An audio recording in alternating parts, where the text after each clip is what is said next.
ഹരി ഓം ഹരി ഓം. ശ്രീ ഗുരുഭ്യോ നമഃ.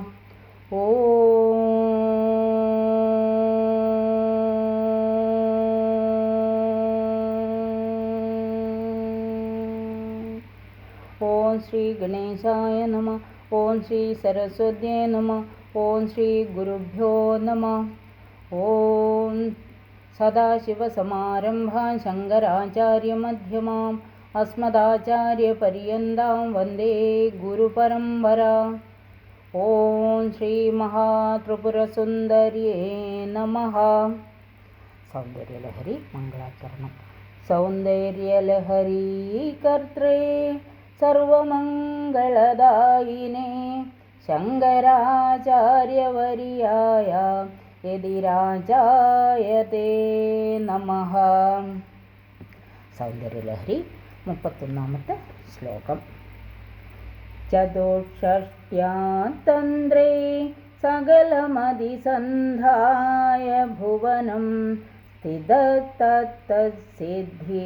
പ്രസവപരതന്ത്രേ പശുപതിഃ പുനസ്ത്വന്നിർബന്ധാത് അഖിലപുരുഷാർത്ഥൈകഘടനാ സ്വതന്ത്രം തേ തന്ത്രം ക്ഷിതിതലമവാദീതരദിദം.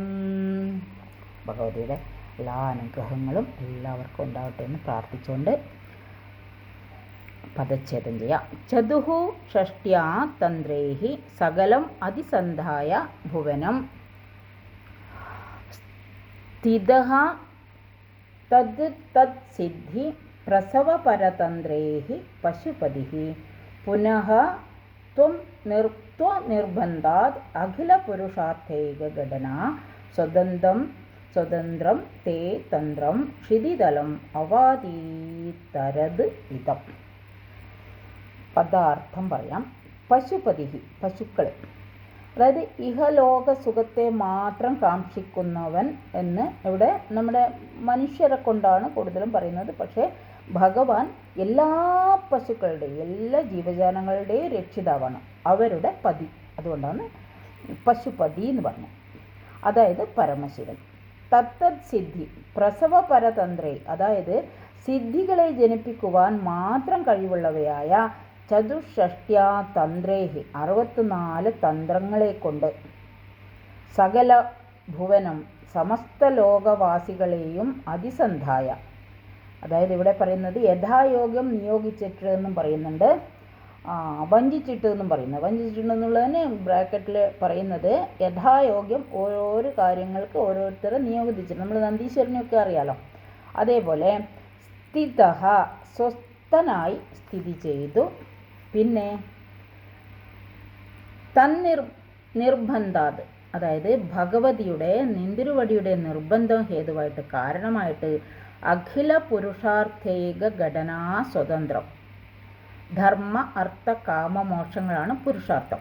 അപ്പോൾ ധർമ്മ അർത്ഥ കാമ മോക്ഷങ്ങളാകുന്ന എല്ലാ പുരുഷാർത്ഥങ്ങളെയും സമ്പാദിച്ചു കൊടുക്കുന്നതിൽ അന്യ അപേക്ഷ കൂടാതെ സ്വാതന്ത്ര്യമുള്ളതായ ഇതം, ഈ മേൽ വിവരിക്കുവാൻ പോകുന്നതായ തേ നിന്തിരുവടിയുടെ അമ്മയുടെ, ഇതെല്ലാം കൊടുക്കാൻ അമ്മ അനുഗ്രഹിച്ച് കൊടുക്കും എല്ലാവർക്കും. അതുകൊണ്ട് അങ്ങനെയുള്ള നിന്തിരുവടിയുടെ തന്ത്രം സിദ്ധാന്ത ശാസ്ത്രത്തെ ക്ഷിതിതലം ഭൂലോകം, ക്ഷിതി പറഞ്ഞ ഭൂമി, ക്ഷിതിതലം ഭൂലോകത്തിലേക്ക് അവാദീതരത് അവതരിപ്പിച്ചു എന്ന് പറയുന്നു. ആര്? ഭഗവതിയുടെ നിർബന്ധപ്രകാരം പരമശിവൻ, ഭർത്താവായ പരമശിവൻ ഈ ലോകങ്ങൾക്ക് ഇതെല്ലാം കൊടുക്കാനായിട്ട് ഭഗവാൻ തന്നെ അവതരിച്ചു ഭൂലോകത്തിലേക്ക്. അവാദീതരത്, സിദ്ധാന്ത ശാസ്ത്രത്തെ എല്ലാവർക്കും പറഞ്ഞു മനസ്സിലാക്കി കൊടുക്കാനായിട്ട് എന്ന് പറയുന്നു. അപ്പോൾ ഇവിടെ ദേവിയുടെ തന്ത്രത്തെയാണ് പരമശിവൻ ഭൂമിയിൽ ദേവിയുടെ നിർബന്ധപ്രകാരം അവതരിപ്പിച്ചത്.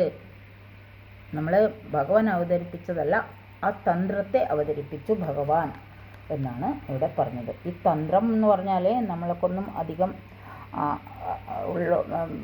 അതിൻ്റെ ഗൂഢാർത്ഥം നമുക്ക് ഗ്രഹിക്കാൻ പ്രയാസമാണ്. ഒരു ആചാര്യൻ്റെ മുഖത്ത് നിന്ന് വേണം, ആചാര്യൻ്റെ അടുത്തിരുന്ന് ഉപനിഷത്തൊക്കെ പഠിക്കുന്നത് പോലെ നമ്മൾ സ്വായത്തമാക്കണം, പഠിക്കണം. ഒരു ആചാര്യൻ വേണം അത് ഈ 64 ശാസ്ത്രത്തെ നമുക്ക് മനസ്സിലാക്കുവാൻ വേണ്ടി എന്നാണ് ഇവിടെ തന്നെ തന്ത്രങ്ങളെപ്പറ്റി മനസ്സിലാക്കുവാൻ ഇവിടെ തന്നെ പറഞ്ഞിട്ടുണ്ട്. നമ്മൾ ഒരു ഗുരുവിനെ ആശ്രയിക്കേണ്ടതായിട്ടുണ്ട് എന്ന്.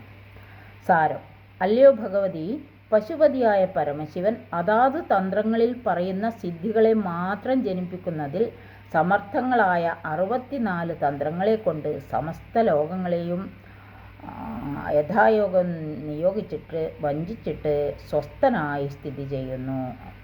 അതായത് ഓരോരുത്തരെ ഓരോ കാര്യങ്ങൾ ചെയ്യാനായിട്ട് നിയോഗിച്ചിട്ട് ഭഗവാൻ സ്വസ്ഥനായി സ്ഥിതി ചെയ്യുന്നു. എന്നാലോ പിന്നെ ധർമാർത്ഥ കാമ മോക്ഷങ്ങളാകുന്ന എല്ലാ പുരുഷാർത്ഥങ്ങളെയും സമ്പാദിച്ചു കൊടുക്കുന്നതിൽ അന്യ അപേക്ഷ കൂടാതെ സ്വാതന്ത്ര്യമുള്ളതായ നീന്തിരു ഭഗവതിയുടെ കാരുണ്യത്താൽ ഈ തന്ത്രത്തെ അതായത് ഈ 64 സിദ്ധാന്ത ശാസ്ത്രത്തെ ഭൂലോകത്തിൽ അവതരിപ്പിച്ചു എന്ന് പറയുന്നു. ഭഗവതിയുടെ നിർബന്ധപ്രകാരമാണ് ഇത് ഭൂലോകത്തിൽ അവതരിപ്പിക്കാൻ പറ്റിയത് ഭഗവാന് എന്ന് ഇവിടെ സാരം. കായേന ഓം തത്സത്. കായേന വാചാ മനസേന്ദ്രിയർവ്യാം ബുദ്ധ്യാത്മനാ വാ പ്രകൃതി സ്വഭാവാൻ കരോമി അദ്യ സകലം പരസ്മൈ നാരായണായേതി സമർപ്പയാമി. ശ്രീ മഹാദേവ്യേതി സമർപ്പയാമി. സർവത്ര ദേവീ നാമസങ്കീർത്തനം. ശ്രീ മഹാദേവ്യേ നമഃ. ഹരി ഓം. ശ്രീ ഗുരുഭ്യോ നമഃ. ഹരി ഓം.